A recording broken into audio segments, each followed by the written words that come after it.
The rain tapped against the windows of Jason's two-story suburban home like skeletal fingers. It was 2:37 a.m. He knew because he just checked his phone for the 14th time in 20 minutes. The glow of his laptop screen was the only light in the office, casting long shadows that seemed to move when he wasn't looking. Jason rubbed his tired eyes. The coding project was due in 6 hours, and he was barely halfway done. A cold draft snaked through the room, though he could have sworn he'd closed all the windows.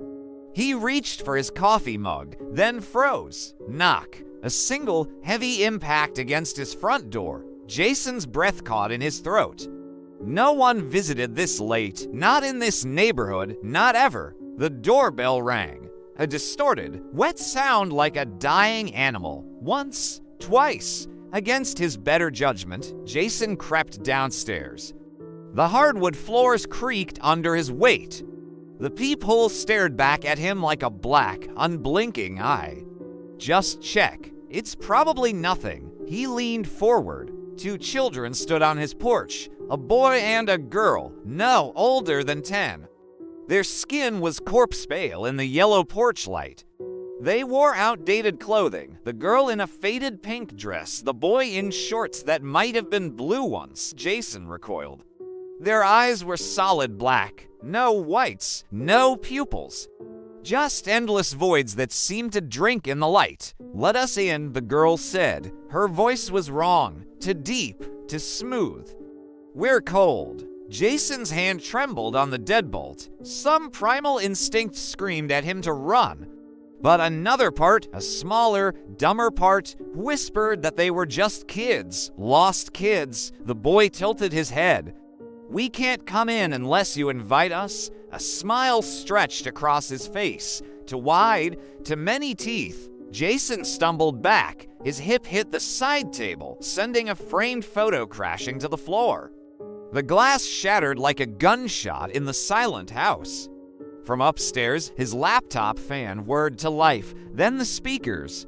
Jason ... A voice that wasn't his own called from his office. A child's voice. The front door handle jiggled. Jason's blood turned to ice. He hadn't unlocked it. He hadn't. The deadbolt slid open with a metallic click. The children's laughter echoed through the house, from the porch, from the kitchen, from inside his walls. Jason fumbled for his phone, dialing 911 with shaking fingers.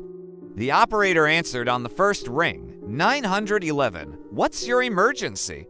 There's someone breaking into my house," Jason gasped. "Kids, but they're not. They're eyes." A long silence. Then, "Sir ...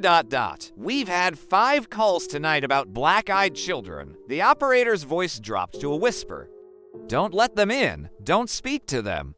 "They're not." The line went dead. Jason's breath came in short, panicked bursts. The laughter grew louder, now coming from his bedroom upstairs. The hall light flickered. Something scratched at the back door. Then the knocking started again, not just at the front door now, but on every window, every wall. A relentless, rhythmic pounding that shook the house. Jason made his last mistake when he looked up the stairs. The girl stood on the landing, her black eyes gleaming. Her mouth opened impossibly wide, revealing rows of needle-thin teeth. "You invited us in," she whispered. The lights went out. When police arrived the next morning, they found the front door wide open. Jason's laptop still glowed on his desk, displaying a Reddit thread about black-eyed children sightings. His phone lay shattered on the kitchen floor.